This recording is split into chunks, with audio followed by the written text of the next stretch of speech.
Hello, আজকে আমার দিদা দাদু অ্যানিভার্সারি। তো ৪৪তম অ্যানিভার্সারি। ওরা এটা একদমই জানতো না, আনএক্সপেক্টেড ছিল ওদের কাছে। তো আমরা একটা ছোট্ট সারপ্রাইজ অ্যারেঞ্জ করেছিলাম, একটা কেক, গোলাপ ফুল আর ওই নিজেদের মধ্যে একটু খাওয়া দাওয়া করা হয়েছে। তো কেকটা যখন নিয়ে গেছি আর গোলাপ ফুলটা, ওরা খুব লজ্জা পাচ্ছিল, বাট ওরা খুব খুব খুশি হয়েছে।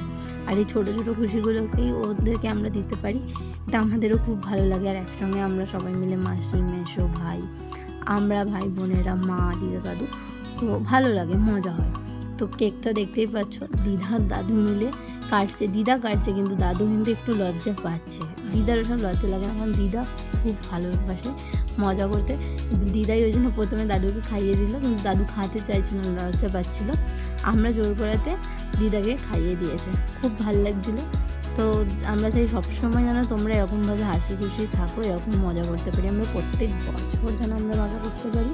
অনেক অনেক ভালো থেকো তোমরা। আমার চ্যানেলটা অবশ্যই তোমরা সাবস্ক্রাইব করো এরকম ভিডিও দেখতে। বাই।